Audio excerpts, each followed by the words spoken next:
Le troisième voyage, j'en dirais personnellement assez peu de choses, si ce n'est pour préciser un grand moment d'abord dans l'histoire de l'expansion de l'Évangile. Nous avons vu que le deuxième voyage pouvait se résumer par le fait que l'Évangile passe en Europe. Le troisième voyage est un voyage qui va être marqué essentiellement par le réveil d'Éphèse. Éphèse, grande métropole de l'Orient, capitale de l'Asie, de la province d'Asie, c'est-à-dire ça ne correspond pas du tout, bien entendu, à ce que nous appelons aujourd'hui l'Asie, mais ça correspond à la Turquie actuelle, et qui était un centre de pèlerinage important sur le plan païen, bien sûr, à cause de la présence notamment du temple de la déesse Artémis d'Éphèse, qui était une vieille déesse locale qui avait été récupérée par la mythologie gréco-romaine et qui faisait que Éphèse était un centre non seulement de culte païen, Éphèse et les villes environnantes, parmi lesquelles justement Laodicée, etc., les églises dont il est question dans le livre de l'Apocalypse, Colosse également, qui était proche, qui va se trouver évangélisé aussi à cette période-là, mais aussi c'était un centre mondial, on peut dire, de l'occultisme. L'occultisme, bien sûr, qui était souvent lié avec les pratiques païennes, d'autant que à cette époque-là, dans le monde romain notamment, un certain nombre de religions connaissaient un essor nouveau. Il faut dire que les vieilles religions païennes traditionnelles étaient en train de s'essouffler, étaient en perte de vitesse, et ce qui était au contraire en plein essor, c'était les religions dites à mystère, c'est-à-dire des religions qui étaient centrées sur le problème du salut, dans le sens d'une survie après la mort, qui était un problème qui tourmentait pas mal les gens de cette époque-là. Et il y avait déjà, dans ce temps-là, une certaine vague d'orientalisme, un petit peu comme il y en a aujourd'hui. Ceux qui venaient d'Orient étaient auréolés d'un grand prestige. C'est ainsi que, parmi les religions à mystère qui fleurissaient dans l'Empire romain de cette période-là, on trouvait le culte les cultes perses, notamment une religion qu'on retrouvera en Europe au Moyen-Âge, le masdéisme, qui venait de Perse, et qui était basé sur le dualisme, desquels d'ailleurs les Grecs étaient très friands, comme nous l'avons vu, c'était un combat en quelque sorte entre le dieu du bien et le dieu du mal, qui étaient égaux et qui étaient assimilés d'une part au dieu de la lumière et d'autre part au dieu des ténèbres. On trouvait, alors, autour de cultes de ce type, ce qui faisait justement l'attrait de ces cultes-là, c'est qu'ils étaient environnés d'une célébration de mystère. Mystère, c'est-à-dire d'une réalité cachée, secrète, qui n'était révélée qu'à l'adepte, à l'adorateur, qui, pour ce faire, devait suivre un certain nombre d'étapes initiatiques à base de rites plus ou moins appétissants. Il y avait aussi un autre culte qui était tout à fait prôné à cette époque-là, c'était le culte de Mitra. Mitra, qui était aussi un culte iranien, qui venait d'Iran, de Perse, et où Mitra, représenté sous le symbole d'un taureau, était considéré comme un dieu sauveur qui pouvait procurer la vie éternelle à ses adeptes.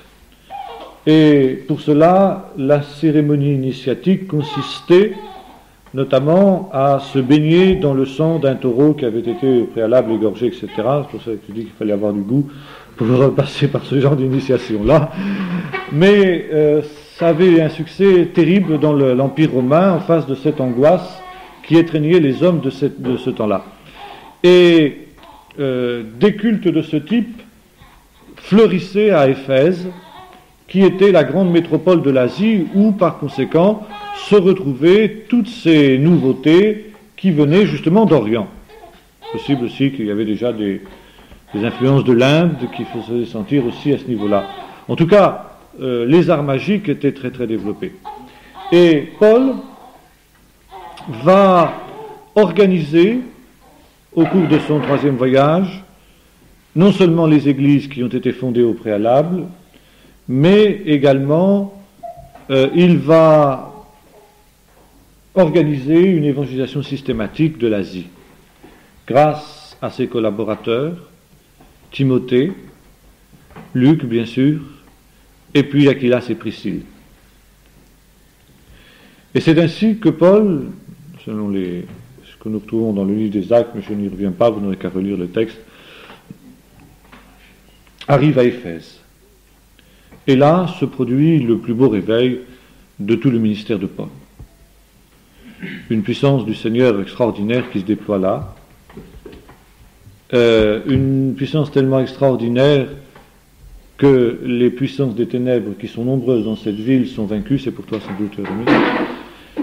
Et non seulement elles sont vaincues, elles sont frappées de confusion, non seulement il y a une église extrêmement importante qui se crée dans cette ville, mais en plus de ça, ceux qui ont pratiqué ces arts magiques viennent brûler les livres, et quand on sait qu'un livre à l'époque ça coûtait une petite fortune, on voit combien avait été profonde l'œuvre de la grâce de Dieu dans le cœur de ces gens. Et à partir d'Éphèse, qui devient en quelque sorte la capitale à partir de ce moment-là de l'évangile en Asie, l'évangile va rayonner dans les villes voisines, notamment à Colosse, à Laodicée, et dans un certain nombre d'autres villes qui sont citées notamment dans le livre de l'Apocalypse comme étant des églises qui sont issues finalement de cette église mère d'Éphèse. Maintenant, c'est également à Éphèse, dans ce grand moment de son ministère, que Paul reçoit de Corinthe de très mauvaises nouvelles. Corinthe, où il a créé autour de son 2e voyage une église qui a été placée sur des fondements extrêmement solides, mais une ville où déjà se fait sentir la superficialité qui est la marque des gens de cet endroit, n'est-ce pas? Et notamment un certain nombre de prédicateurs d'évangile vont venir après Paul, ce qui est tout à fait logique, ce qui est tout à fait normal dans la vision de l'Église primitive où il y a une complémentarité des ministères, et Paul ne s'en plaint absolument pas. Mais après la prédication très austère de Paul, volontairement austère, qui avait marqué la fondation de l'Église de Corinthe, vient un 2e prédicateur qui est beaucoup plus brillant sur le plan oratoire, disons, c'est Apollos. Et disons qu'Apollos, à ce niveau-là, tape un peu à côté, dans la mesure où il n'a pas pris garde au fait que les Corinthiens sont des gens qui sont très férus de beaux discours et de rhétorique, comme le sont les Grecs, et que ce qui est beaucoup plus apprécié dans son ministère par les Corinthiens, c'est davantage ses talents oratoires que ce qu'il dit. La Bible nous dit qu'en effet, Apollos avait un talent oratoire certain. Puis par la suite interviennent alors là, ce que Paul appellera carrément des faux apôtres. En effet, à la suite des décisions de Jérusalem, qui avaient été acceptées par l'ensemble de l'Église, il y a un parti le parti pharisien qui se trouve dans l'Église, ultra-judaïsant, qui lui rejette à terme finalement ces décisions qui ont été prises. Et qui, eux, ne veulent pas dissocier l'évangile du judaïsme. Pour eux, pour pouvoir être chrétien, il faut obligatoirement, au préalable, être juif et devenir juif. Et ils voient d'un très très mauvais œil, notamment, l'œuvre de Paul. Ils accusent Paul, d'une part, de manquer le but, pour eux la priorité étant la prédication de l'évangile aux juifs, et en quelque sorte il dit tu délaisses les juifs pour les païens, et ce faisant tu accommodes cet évangile à la sauce des païens en quelque sorte, et tu le dénatures. Et c'était l'enjeu du Conseil de Jérusalem. Nous savons comment il a été tranché, mais outre qu'il y avait sans doute déjà dans l'église de Jérusalem, notamment autour de Jacques, une interprétation quelque peu maximaliste des décisions qui avaient été prises à Jérusalem, alors que chez Paul on avait plutôt affaire à une tendance minimaliste, mais là encore l'accord était tout à fait possible, il n'y avait pas tellement de problème. Mais par contre, là où il y avait problème, c'est à partir du moment où ces gens-là refusaient même les décisions qui avaient été prises d'un commun accord, sans même chercher à en donner une interprétation maximaliste. Et déjà apparaît dans cette église de Jérusalem, qui peut nous sembler l'église modèle, l'église idyllique, etc., des tendances de division. Vous voyez, c'est pas nouveau du tout. Quand on parle de l'église catholique, une indivise et tout ce qu'on voudra, vous savez, ça commence vite. Des tendances de division où un certain nombre de gens se sont mis dans une sorte de dissidence larvée. D'abord parce que c'était des pharisiens. Et ils méprisaient les leaders de l'église de Jérusalem, qui étaient les apôtres. Ça s'arrange Oui, ça va. Parce que c'était des hommes simples qui n'avaient pas étudié. Et par conséquent, ils contestaient l'autorité des apôtres, y compris les 12. En plus de cela, il y avait chez ces gens-là vraisemblablement un autre élément qui intervenait. C'était l'élément nationaliste exacerbé à cette période-là au sein du peuple d'Israël. En effet, c'était la deuxième période des gouverneurs romains. Il y avait eu une première période qui avait culminé avec le tristement célèbre Ponce Pilate. Ce dernier en avait tellement fait qu'il avait été révoqué par l'empereur, exilé à Lyon, en Gaule, où il était mort. Et par la suite, un petit-fils d'Hérode, s'appelait Agrippa Ier, enfin Agrippa tout simplement, nous allons prendre le nom d'Agrippa Ier plus tard, qui était l'ami personnel de l'empereur Caligula, a obtenu de ce dernier que l'Empire de Rome lui rende le royaume de son grand-père Hérode le Grand. Et il est donc devenu roi de Judée à nouveau. Il est question de lui dans le livre des Actes, dans un épisode où il ne brille pas particulièrement par ses qualités, celui où, nous est-il dit, pour faire plaisir aux Sadducéens, il a fait décapiter Jacques, le fils de Zébédée. Non pas le frère de Jésus, ne pas confondez pas les différents Jacques, c'était un nom très courant, c'est Jacob. Mais là, le fils de Zébédée, le frère de Jean, a donc été mis à mort par cet Agrippa. Dans le même temps, Pierre a été arrêté. Et Pierre allait être lui aussi exécuté lorsque, vous le savez, il a été miraculeusement délivré par un ange. Mais il est certain que pour Pierre, Agrippa était un ennemi mortel, et Pierre a quitté Jérusalem. À partir de ce moment-là, il n'est plus du tout question de lui à Jérusalem. La tradition catholique veut qu'il ait quitté Jérusalem pour Rome, il aurait fondé l'Église de Rome, etc. Quand nous étudions l'Épître aux Romains, il apparaît clairement que cette position-là n'est pas tenable. L'Église de Rome, manifestement, a été créée, n'a pas été créée par un apôtre. Elle a été créée par des Juifs qui s'étaient tournés vers Jésus, au contact d'autres chrétiens. Elle a été créée spontanément par des frères, tout simplement, qui avaient entendu parler de l'Évangile à droite ou à gauche et qui se sont retrouvés dans la capitale de l'Empire et qui spontanément se sont mis à prier ensemble.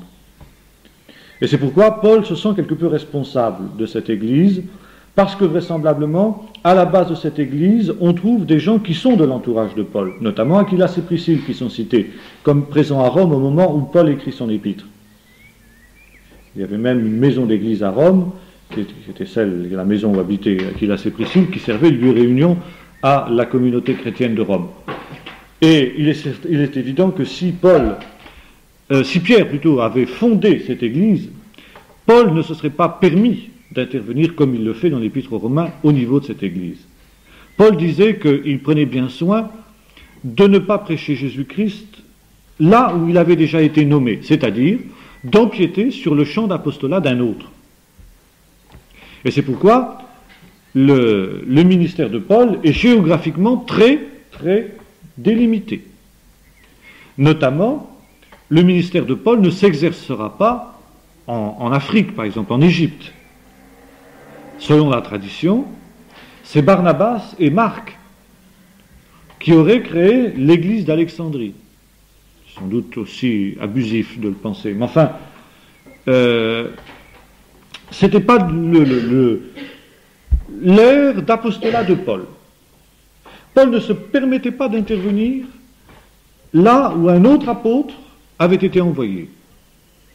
Et si Pierre avait été à la base de la fondation de l'église de Rome, alors Paul n'aurait pas écrit, comme il le dit, avec cette sorte de hardiesse. Mais voilà, il se trouve que dans cette église de Rome, qui s'est créée spontanément, il n'y a pas eu, de sorte, de véritable ministère apostolique pour en poser les fondations. Si bien que, même s'il y a des hommes de valeur, comme l'était certainement Aquilas, même s'il y a des gens de valeur, comme ceux que Paul cite parmi les frères qui sont à Rome et auxquels il envoie ses salutations, Paul sent le besoin d'asseoir doctrinalement cette Église sur un enseignement solide qu'ils ont simplement reçu partiellement, semble-t-il. Et c'est pourquoi Paul fait cet exposé doctrinal, magistral, dans cette épître qui est une épître fondamentale, où il expose ce qu'il appelle son évangile, c'est-à-dire l'enseignement qu'il donnait partout, l'enseignement de base. Et ce n'est pas sans raison que cette épître, d'ailleurs, est aussi devenue la base de la Réforme, du mouvement de la Réforme au XVIe siècle, parce qu'effectivement, elle est le fondement de l'Évangile. Donc, où s'en est allé Pierre? Oh, vraisemblablement, en Babylonie.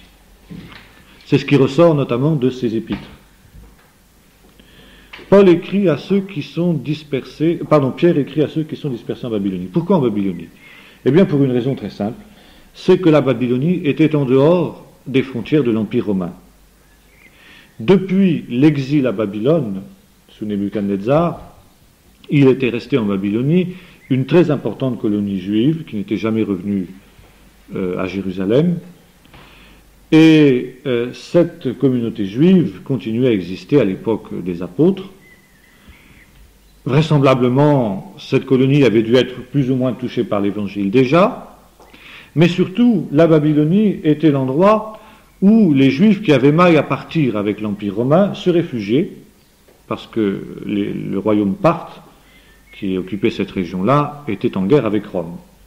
Et selon le principe bien connu de tous les potentats de tout poil et de tout temps, les ennemis de mes ennemis sont mes amis. Tous ceux qui étaient poursuivis par les Romains qui se venaient se réfugier en Babylonie étaient les bienvenus.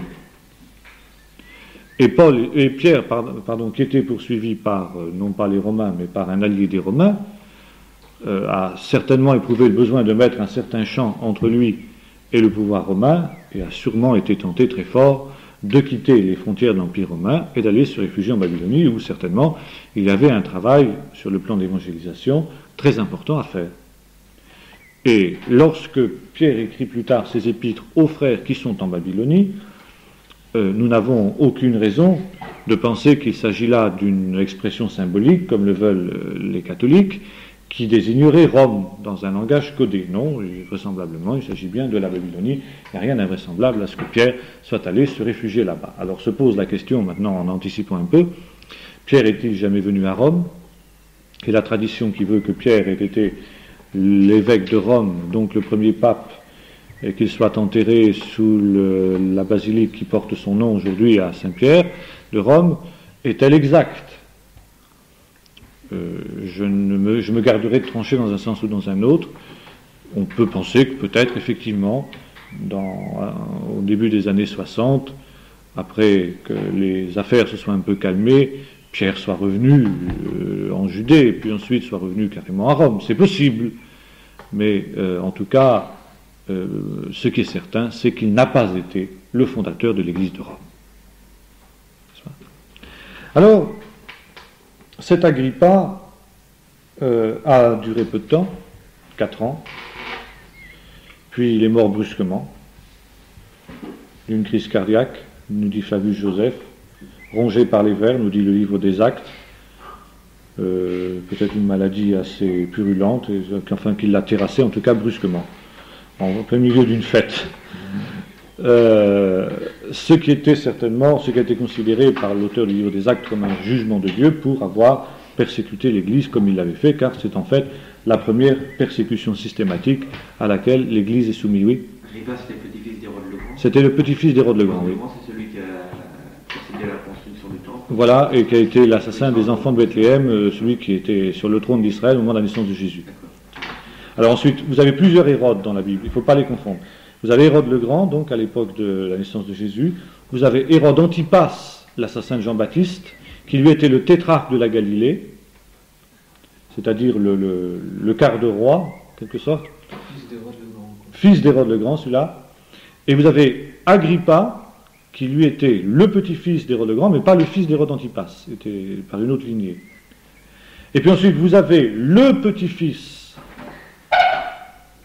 l'arrière-petit-fils d'Hérode le Grand, donc, et qui est le fils d'Agrippa Ier, qui s'appelle Agrippa II, dont il est question à la fin du livre des Actes, qui visitera Paul dans sa prison avec Bérénice, sa sœur et sa maîtresse, parce que cette Bérénice était une personne tout à fait particulière et spéciale, qui a été l'amante de son frère pendant de longues années, avant de devenir l'amante de Titus, le fameux général qui détruira Jérusalem. Vous savez comment Racine a écrit une tragédie sur ce sujet qui s'appelle Bérénice, justement. Non, voilà, il ne faut pas confondre ces 4 Hérodes-là, dont il est question dans le Nouveau Testament. Alors, pour en revenir à Agrippa Ier, donc il meurt brusquement, et les Romains divisent à nouveau son royaume, et le placent sous l'administration directe des procurateurs.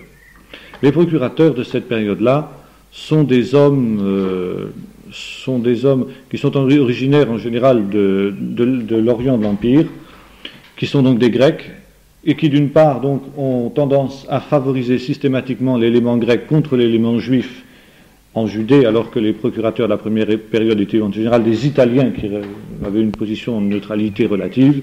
Ceux-là donc systématiquement prennent à brousse-poil les juifs. Alors le climat se tend très vite, d'autant que ce qui intéresse essentiellement ces procurateurs-là, c'est la rapine, c'est s'enrichir. C'est un petit peu, vous savez, comme dans l'histoire d'Astérix, le gouverneur qui pillait les provinces et puis qui donnait 3 petites pièces pour Rome. C'est à peu près ça, hein. C'est tout à fait bien typé. Et des hommes comme Félix, comme Festus, dont il est question dans le livre des Actes, justement, n'étaient que des espèces de rapaces sans scrupules qui brutalisaient les populations sans aucun souci du droit ou de la justice, dans la mesure où ils s'enrichissaient et se remplissaient les poches. C'est pourquoi, dans ce contexte-là, d'ailleurs, le discours des accusateurs de Paul qui font des éloges dithyrambiques de Festus, grâce à toi, nous jouissons d'une paix extraordinaire, grâce à la justice que tu fais régner, etc.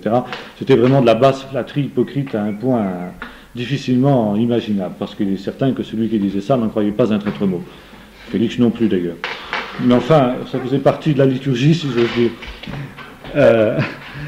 Alors, toujours est-il que cette situation, évidemment, crée une tension terrible entre les Juifs et le pouvoir romain, et notamment va se développer un parti que nous avons déjà découvert, qui est le parti zélote. Les zélotes qui sont des super et qui sont des gens qui ne songent, enfin qui en fait sont arrivés à la conclusion que le royaume de Dieu, c'est quelque chose qui ne viendra que dans la mesure où l'on accepte d'être soumis à Dieu seul. Le royaume de Dieu, c'est être soumis à Dieu. Et par conséquent, être soumis à Dieu, ça veut dire ne pas être soumis à un roi humain, et notamment un roi étranger. Ça veut dire ne pas être soumis aux Romains, ce qui veut dire, en d'autres termes, se révolter contre les Romains. Militairement parlant, s'entend. Et ces gens-là sont animés par des visions apocalyptiques qu'on trouve par exemple dans les livres apocalyptiques dont nous avons longuement parlé déjà, les livres d'Enoch, du 4e Ezra, le 4e livre de Maccabée, etc., etc., d'autres encore qui nous sont vraisemblablement perdus. Vraisemblablement, les Esséniens étaient proches de ces gens-là, également, quand ils préparaient la guerre apocalyptique.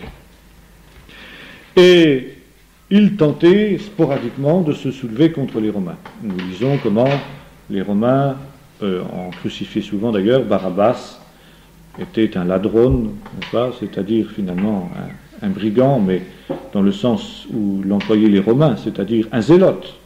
Jésus a été lui-même crucifié sous l'accusation de zélotisme. Nous savons aussi que dans le livre des Actes, Paul est faussement identifié par le chef de la garnison de Jérusalem, le chef romain de la garnison de Jérusalem, comme un Égyptien qui a pris aussi la tête d'un mouvement messianique de type zélote. Et par conséquent, les zélotes qui n'avaient pas eu grande audience parmi le peuple jusqu'à une certaine époque, à l'époque des exactions des gouverneurs de la deuxième période, eh bien, se mettent à trouver un écho très très favorable parmi le peuple. D'autant qu'à l'époque de Caligula, en particulier, ce dernier, qui était un homme qui devient fou, vous le savez, il avait nommé son cheval consul. Mais ça encore, c'était pas trop grave. Seulement, il avait une idée beaucoup plus saugrenue. C'est qu'il avait pensé introduire dans le temple de Jérusalem, dans le lieu très saint, une statue de lui-même. La modestie ne l'étouffait pas, évidemment. Mais ça, évidemment, c'était inacceptable pour les Juifs. Absolument inacceptable. Et le gouverneur de Syrie de l'époque, qui avait la responsabilité de la province de Judée, s'est nommé Petronius, qui lui était un homme intelligent. J'ai dit, mais s'il fait ça, c'est la révolte en Judée, il n'y a pas de problème. Les Juifs se feront tuer, hachés menus jusqu'au dernier, plutôt que de permettre un truc pareil. Vous vous souvenez déjà des émeutes qui avaient été provoquées à l'époque où Pilate voulait attacher simplement des effigies de l'empereur sur les murs du temple. Alors là, Petronius s'est dit, c'est pas possible, quoi. Il a essayé de convaincre Caligula qu'il faisait vraiment une erreur. Qu'est-ce que c'est ça, vous bloquez, quelque part ? Caligula, oui. C'est Caligula qui devenait... Oui, c'est Caligula qui était fou, oui. Dresser une statue de lui-même dans le lieu très saint. Alors, Petronius avait dit, mais écoute, non, c'est pas sérieux. Mais comme Caligula était fou, on pouvait toujours lui dire blanc, lui dire noir. Quand il avait une idée dans la tête, il n'avait pas ailleurs. Alors, il a fait tailler la statue, il l'a envoyée par bateau avec ordre à Petronius de convoyer la statue en question sous bonne escorte pour l'installer dans le temple. La statue a débarqué à Akko, et Petronius était bien embêté avec ça, d'autant qu'immédiatement des délégations de Juifs sont venues à Akko lui dire, écoute, si jamais tu bouges d'un seul petit doigt en direction de Jérusalem avec cette statue, c'est la guerre à mort. Alors, les Juifs ont tellement discuté qu'ils ont convaincu Petronius, et Petronius a envoyé une lettre à Caligula lui disant, écoute, moi, de toute façon, je n'emmènerai pas cette statue à Jérusalem, débrouille-toi comme tu veux, mais c'est une folie. Et il lui a dit son fait tout cru, quoi. Tout en sachant très bien que, étant donné l'humeur et le caractère de Caligula, parler ainsi, c'était signer son arrêt de mort. Il a été courageux, la Pétronius. Bien lui en a pris, car entre-temps, avant que la lettre ait atteint Rome, Caligula est mort. Ce qui a vraisemblablement sauvé la vie à Pétronius d'une part, et la vie à des milliers de juifs qui se seraient opposés à ce que Caligula voulait faire. Seulement, les juifs ont gardé une grande appréhension de cette affaire. Et si Caligula a voulu faire ça, qui sait si un jour un nouvel empereur tout aussi fou que Caligula n'aura pas la même idée. Et alors, les juifs se sont ralliés en masse au mouvement zélote. Et c'est la raison pour laquelle une vague de nationalisme s'est emparée du pays. Et un nouveau mouvement zélote en particulier a fait son apparition, c'est ce qu'on appelait les sicaires. Sicari en latin, du nom d'un grand poignard recourbé qu'ils dissimulaient sous leurs vêtements, les vêtements à la romaine, vous savez, avec des grandes toges dans lesquelles ils s'enveloppaient. Et puis, ces sicaires étaient surtout actifs contre ce qu'ils considéraient comme des traîtres, comme des collaborateurs avec l'occupant romain, de ceux qui, par conséquent, empêchaient l'établissement du royaume de Dieu et l'avènement du Messie. Et ces gens-là devaient disparaître pour permettre l'avènement du Messie.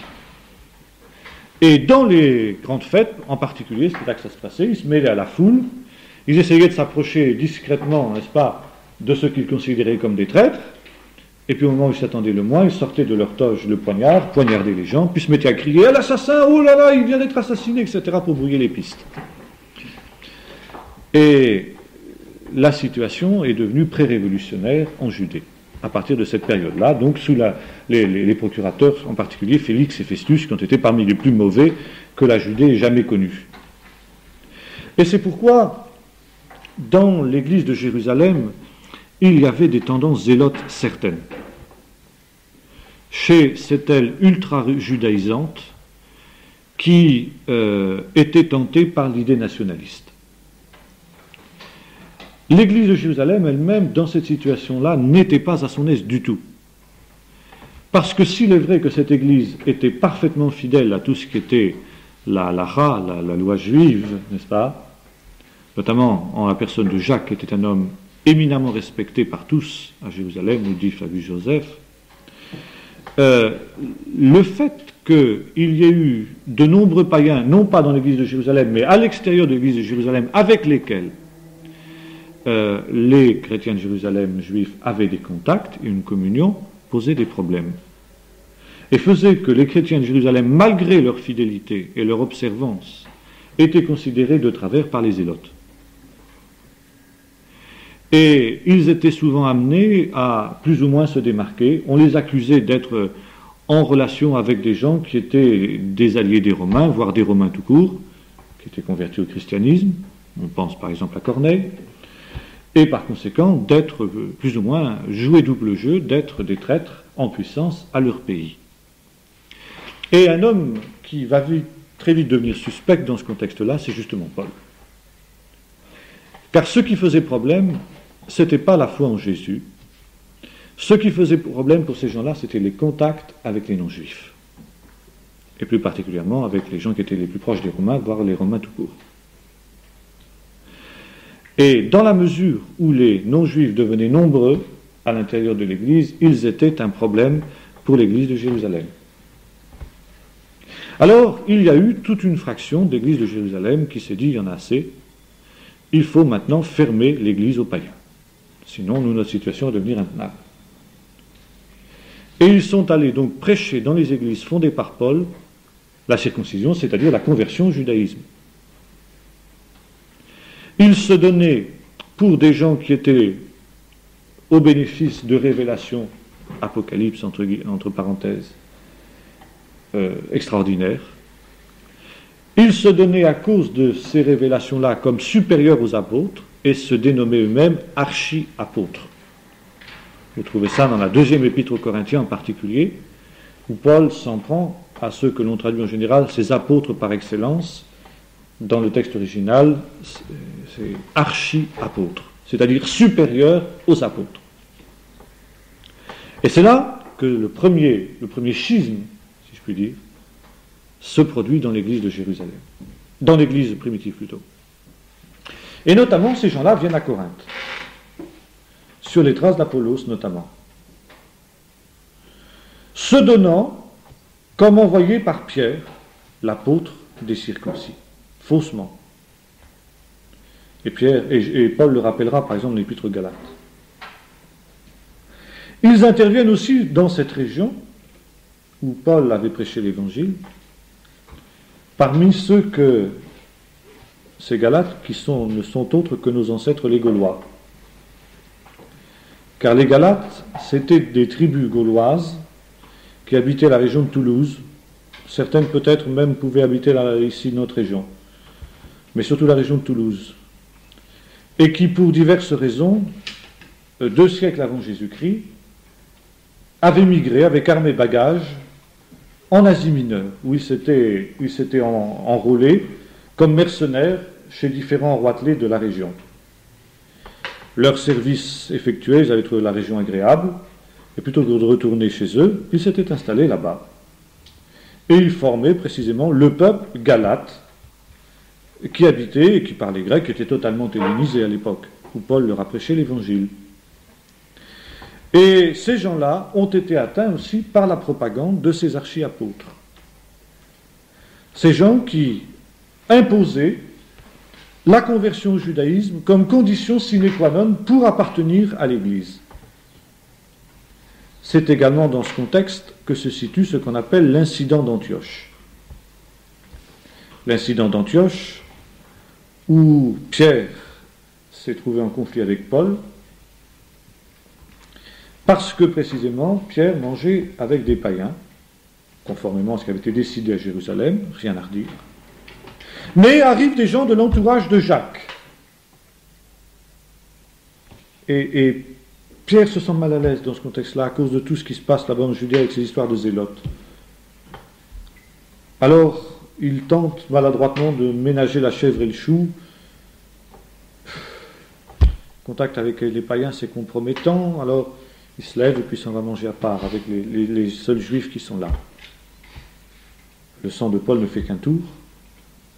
Pas tellement parce que Paul est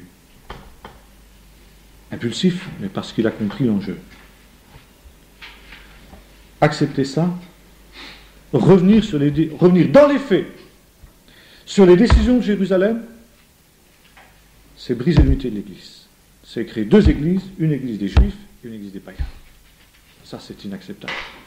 Paul luttera toute sa vie pour conserver l'unité du corps de Christ entre Juifs et païens. Et dans sa lettre aux Éphésiens, la vision de l'Église est claire. L'Église, pour lui, c'est les Juifs et les païens unis en Jésus-Christ. Alors là, publiquement, il résiste à Pierre. Il dit, Pierre, c'est pas... D'abord, c'est de l'hypocrisie ce que tu fais, parce que tu as été avec les païens il y a quelques instants. Je t'ai vu, j'étais avec toi, pas la peine de le cacher. Conduite tout à fait hypocrite. Deuxièmement, c'est une conduite inacceptable, parce que là, tu donnes raison à des gens qui veulent diviser l'Église. Et Pierre, avec beaucoup d'humilité, accepte cela. Et Paul reviendra souvent sur cet incident pour montrer précisément que ceux qui se réclament de Pierre pour diviser l'Église sont en porte-à-faux avec lui. Et c'est ce qu'il fait aux Galates en particulier. Quant aux archi-apôtres, alors il est certain qu'il y a un conflit terrible entre eux et Paul. Pour eux, c'est pas compliqué, Paul n'est pas du tout apôtre. Paul n'est qu'un usurpateur qui enseigne des doctrines erronées. Et vous savez comment ces gens-là vont réussir à ébranler l'autorité de Paul dans l'esprit des Corinthiens, au point que Paul va être obligé de leur écrire. Il apprend ce qui se passe en plein réveil d'Éphèse. Et il leur envoie une lettre extrêmement sévère. Une lettre qu'on a perdue. Une lettre extrêmement sévère dans laquelle il remet les choses au point. Et puis, il se dit dans le fond, qu'est-ce que ça va donner? C'est qui tout double? Paul joue gros là. Ou bien l'église de Corinthe rentre dans l'ordre, ou bien c'est la dissidence. Et à ce moment-là, l'église éclate. L'église universelle. Et Paul envoie ses collaborateurs, finalement, match nul. Il n'y a pas de décision claire dans un sens ou dans un autre. Mais les Corinthiens acceptent de jouer encore un peu le jeu et ils envoient à Paul une série de questions sur des sujets qui les préoccupent. Paul aussi leur dit un certain nombre de choses quant à leur attitude. Et c'est notre premier épître aux Corinthiens. Et là, Paul attend. Que va-t-il se passer après cette lettre? Et voilà qu'il a la joie de voir que cette lettre sévère a porté. Les Corinthiens se repentent.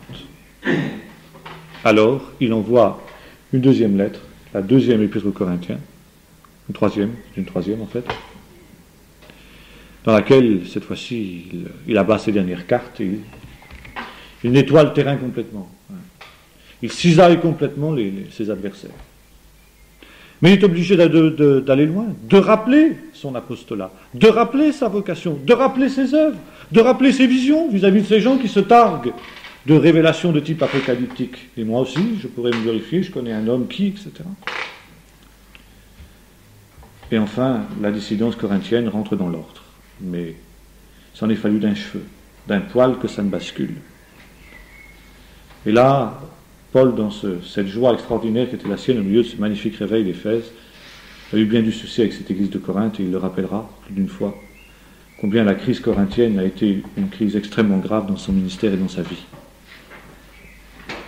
Mais les adversaires de Paul n'ont pas désarmé. Et maintenant, ces gens-là sont en cheville, non seulement avec les zélotes qui sont à Jérusalem, mais également avec les juifs non-croyants qui se trouvent en Asie elle-même. L'Asie, nous l'avons dit, c'est un foyer d'agitation. C'est un foyer d'agitation aussi sur le plan juif. Parce que ces gens qui sont marqués par le contexte un petit peu ésotérique et mystique de la population païenne sont friands aussi de toutes les apocalypses juives, donc de tout ce qui fait la nourriture spirituelle des zélotes. Et les juifs d'Asie sont très marqués par le zélotisme. Alors ils ne peuvent pas avoir Paul. Et vous savez comment ils vont finir par fomenter cette émeute des orfèvres, où Paul va être chassé d'Éphèse et va devoir quitter la ville en catastrophe. Mais les adversaires de Paul n'ont pas désarmé. Ils sont décidés à l'abattre, coûte que coûte. Paul est conscient qu'il est poursuivi par cette vindicte, par cette haine de ces hommes qu'il dénoncera, par exemple, dans c'est l'épître aux Éphésiens, je crois, quand il parle de ces juifs qui empêchent les païens de se convertir, qui sont ennemis de tous les hommes, et que l'Église du Moyen-Âge a attribué à tous les juifs de tous les temps, alors que Paul visait une petite catégorie de juifs bien particuliers qui étaient ses adversaires à lui, les juifs d'Asie.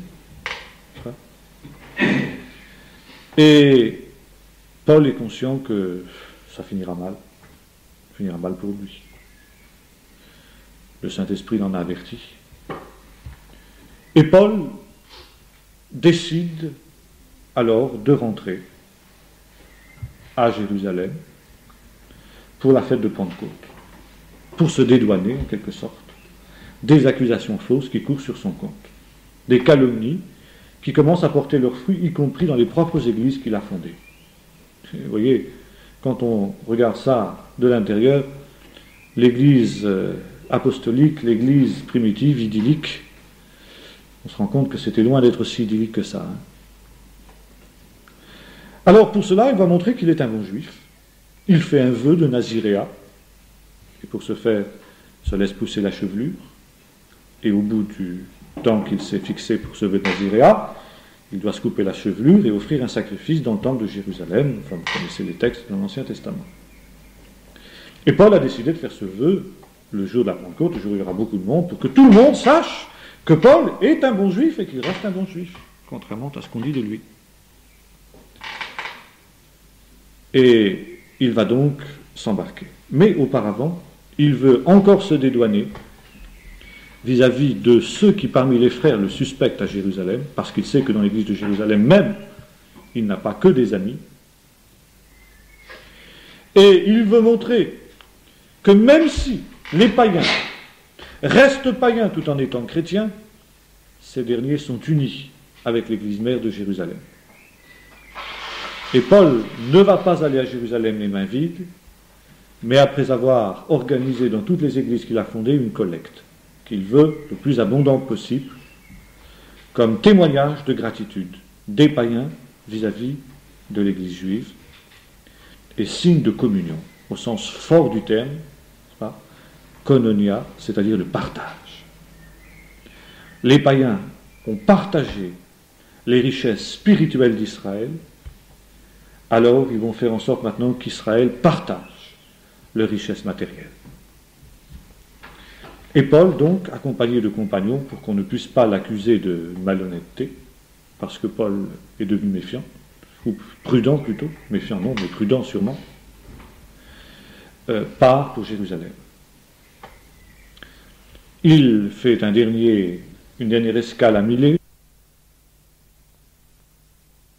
Mais prenez garde, car après mon départ, je sais que des loups ravisseurs s'introduiront au milieu de vous et qu'ils n'épargneront pas le troupeau. Et Paul sait bien de qui il parle quand il évoque ces loups ravisseurs. Ce sont justement ces éléments-là, ces archiapôtres. Ils n'épargneront pas le troupeau. Et puis après avoir pleuré, prié, etc., eh bien, Paul s'embarque pour Jérusalem. Il commence par débarquer à Tyr, où il est reçu dans la maison de Philippe l'évangéliste, qui s'est installé là-bas, puis où à Ptolémaïs, Acco, qui avait pris le nom de Ptolémaïs à l'époque, et là il se met en route pour Jérusalem.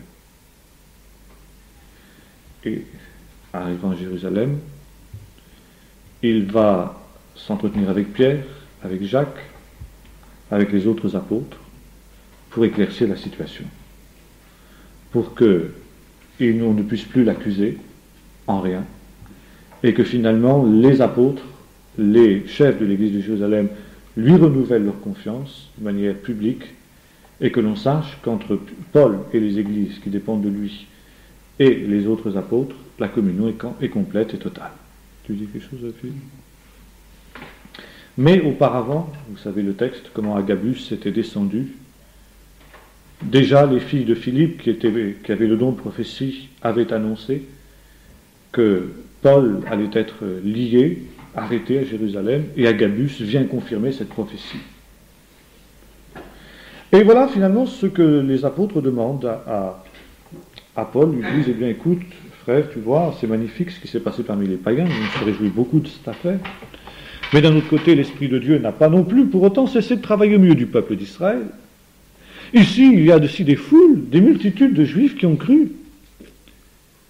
Et puis, ils ont cru en Jésus-Christ, mais ils sont zélés pour la loi. Et le mot zélé, là, dans ce contexte historique, est chargé d'une certaine connotation. Zélés, ne sont-ils pas aussi zélés pour finalement la cause d'Israël, la cause des zélotes ? Alors voilà, on entend dire de toi des choses. On sait bien que c'est faux, nous, parce que nous, on a confiance en toi. On te connaît, Paul. On sait que tu as reçu une vision de Dieu. On a confiance en toi. Et chaque fois qu'on en a eu l'occasion, on t'a défendu auprès de ces gens-là en disant que tout ce qu'on racontait sur ton compte était faux, que tu n'enseignais pas aux Juifs de rejeter leur judaïsme. Tu disais simplement que les païens n'avaient pas à devenir juifs. Ça, c'est clair. mais qui n'a jamais enseigné aux Juifs qu'il cesse d'être juif. Alors, pour montrer qu'il en est bien ainsi, eh bien, comporte-toi en juif aux yeux de tous, pour que tout le monde sache que tout ce qu'on entend dire de toi est faux. Paul dit, mais ça tombe très bien, c'est justement pour ça que je suis venu, justement un vœu à accomplir, et demain j'ai accompli mon vœu, donc je vais offrir le sacrifice prévu. Très bien, magnifique, il n'y a qu'à faire comme ça, et tout sera parfait. Seulement voilà, c'était sans compter sans ces fameux Juifs d'Asie, adversaires de Paul qu'il avait suivis à la trace comme des hyènes acharnées à sa perte. Et alors que Paul est en train de vaquer sur l'esplanade du temple pour offrir les sacrifices prévus, ces gens-là le reconnaissent. Et non seulement ils le reconnaissent, mais ils l'ont vu quelque temps plus tôt avec Tite, qui, comme chacun sait, était un non-juif. Il y avait, dans le temple de Jérusalem, différents stades. Il y avait l'esplanade, qui correspond aujourd'hui à l'esplanade de la mosquée, qu'on appelait le parvis des gentils. Ça veut dire que n'importe qui, juif ou non-juif, avait le droit de déambuler dans cet espace-là. C'était là qu'on trouvait les tables d'échangeurs, on trouvait les animaux qu'on avait besoin d'acheter pour les sacrifices, c'était là que se passait tout le business contre lequel Jésus s'était élevé en son temps. Puis au-delà, on entrait dans le sanctuaire proprement dit. Et là, il y avait une inscription qu'on a retrouvée dans les fouilles archéologiques d'ailleurs, en grec, en latin et en hébreu, avertissant que tout non-juif, tout incirconcis, qui franchirait cette porte serait mis à mort. Seuls les Juifs avaient le droit d'entrer dans ce parvis. On appelait à cause de cela le parvis d'Israël. C'est d'ailleurs dans ce sens-là que Paul, dans l'Épître aux Éphésiens, parle du Seigneur Jésus qui, dans sa chair, a détruit le mur d'inimitié, la séparation, qui faisait que Juifs et non-Juifs ne pouvaient pas être ensemble dans la présence du Seigneur. Enfin, c'était ça. Les païens ne pouvaient pas s'approcher de Dieu. La présence de Dieu qui était dans le sanctuaire. Et ces gens-là s'imaginent, les Juifs, que Paul, qu'ils estiment capable de tous les coups, s'ils finissent par croire à leur propre mensonge, a fait rentrer Tite dans la cour interdite, dans la cour d'Israël. Alors il crie au scandale, à l'émeute, non seulement Tite est passible de mort, d'ailleurs on ne sait pas ce que Tite, il n'était pas avec Paul, heureusement, quand bien lui en a pris, parce que sans doute qu'il n'en serait pas resté grand-chose. Mais Paul, cet homme qui a commis ce sacrilège, qu'il soit mis à mort sur le champ, comme la législation du temple permettait de le faire. Un homme qui était surpris, même si c'était un Romain, les autorités du temple avaient le droit de le faire mettre à mort sur place, et à l'heure même, sans jugement. Et c'est ce qu'il s'apprête à faire avec Paul. Bon, c'était la fête de Pentecôte, une des 3 grandes fêtes, au cours desquelles le gouverneur romain qui habitait Césarée en temps normal venait à Jérusalem parce que la foule des pèlerins permettait des émeutes, et notamment on n'était pas jamais tranquille avec ces fameux sicaires, d'autant que ces derniers temps il y avait eu plusieurs émeutes zélotes qui avaient été réprimées, dont celle d'un Égyptien sur la trace duquel on était encore. Bon. Alors si jamais ces gens-là avaient l'intention de faire un mauvais coup pendant la fête, il valait mieux être sur place. Et les troupes romaines, le gouverneur habitait le palais d'Hérode, mais les troupes romaines étaient dans l'Antonia, c'est-à-dire la forteresse qui flanquait le nord du temple et qui permettait de dominer depuis les terrasses de l'Antonia, on voyait tout ce qui se passait dans le temple. Et soudain, il y a un attroupement là-bas, il y a une émeute, ça crie, ça vocifère, ça y est, l'émeute est partie. Immédiatement, le tribun intervient pour faire cesser l'émeute. Il se rend compte que ce n'est pas une émeute du tout, mais que c'est un homme qu'on va mettre à mort. Et puis cet homme proteste en disant qu'il n'a fait entrer personne dans l'espace interdit. Et qu'en plus de cela, notre homme s'imagine avoir affaire à l'Égyptien qu'il recherche, et avant qu'on le mette à mort, il veut tout de même l'interroger pour connaître ses complices. Il le fait rentrer à l'intérieur de la forteresse Antonia, où il s'apprête à lui donner la question, cette aimable institution qu'on retrouve jusqu'au Moyen-Âge, qui consistait à torturer un prévenu pour le faire parler. Mais auparavant, Paul demande à parler. Et non seulement il se met à parler à la foule, mais il se met à lui parler en langue hébraïque, c'est-à-dire en araméen. Alors le tribun était surpris, mais tu n'es pas cet Égyptien, alors que non, je n'ai rien à voir. Et Paul donne son témoignage sur les degrés de la forteresse antoniale. Et la foule l'écoute jusqu'au moment où il dit « Je t'enverrai vers les païens ». Ah, voilà le mot qu'il ne fallait pas dire. « Je t'enverrai vers les païens ». Oh, crucifie-le, c'est un scandale. Un tel homme n'est pas digne de vivre. Les zélotes réagissent, les zélotes qui sont dans la foule. Aller vers les païens, non, c'est pas possible. Et l'émeute grandit tellement que le tribun est obligé de faire enfermer Paul à l'intérieur pour calmer les esprits et disperser la foule. Alors il s'apprête à lui donner la question avec le fouet. Paul lui dit, mais je suis citoyen romain. Tu n'as pas le droit de me frapper. Alors, nouvel étonnement, nouvel échange entre Paul et le tribun. Et finalement, le tribun se rend compte qu'il a affaire ici à une machination de type zélote et qu'il est décidé à sauver Paul de la main des zélotes. Mais les zélotes ne veulent pas que leur proie leur échappe de cette manière-là.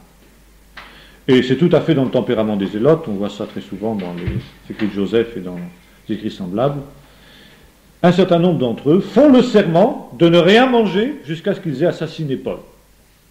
Et comme ils ont réussi à savoir par des complicités que le tribun va transférer Paul pour le faire comparaître devant le Sanhédrin, eh bien ils sont décidés à le poignarder, selon leur coutume, comme ils ont l'habitude de le faire, en cours de route, en provoquant une espèce d'émeute. Malheureusement pour eux, le neveu de Paul, qui habitait Jérusalem, donc sa sœur aussi à Paul habitait Jérusalem, avant de l'affaire, et avertit Paul, qui lui-même avertit le tribun. Alors qu'est-il arrivé à ces malheureux qui avaient fait le serment de ne pas manger jusqu'à ce que Paul soit tué? Je suppose qu'ils ont dû mourir de faim, s'ils ont été fidèles à leur serment jusqu'au bout. En tout cas, Paul a échappé à leurs mains grâce à cela. Paul va comparaître devant le Sanhédrin. Paul est un malin. Enfin, il a la grâce de Dieu, bien sûr. Mais c'est un sage. Et Paul sait, pour en avoir fait partie lui-même, comment est constitué le Sanhédrin. Il est constitué moitié-moitié de Sadducéens et de pharisiens. Il sait bien que parmi les Sadducéens, et entre les pharisiens et les Sadducéens, plutôt, il y a un contentieux terrible, c'est l'histoire. Enfin, il y a beaucoup de contentieux, en fait. Mais il y a un point, en tout cas, particulièrement sensible, c'est la question de la résurrection. Et dès que vient son tour de parler, Paul intervient en disant, bien, c'est à cause de l'espérance. Je suis pharisien, et c'est à cause de l'espérance de la résurrection des morts que je suis mis en jugement devant vous. Ça y est, il a lancé la pomme de discorde au beau milieu de l'assemblée, et aussitôt les pharisiens et les sadducéens commencent à se disputer entre eux. Les Sadducéens prenant le parti contre Paul, et les Sadducéens disant « Mais non, mais cet homme, il n'a rien fait de mal, peut-être même qu'un ange lui a parlé, c'est un envoyé de Dieu. » Et là, nous retrouvons déjà à nouveau cet appui que les pharisiens quasi systématiquement donnaient aux chrétiens à la première période. On a déjà vu ça avec Gamaliel.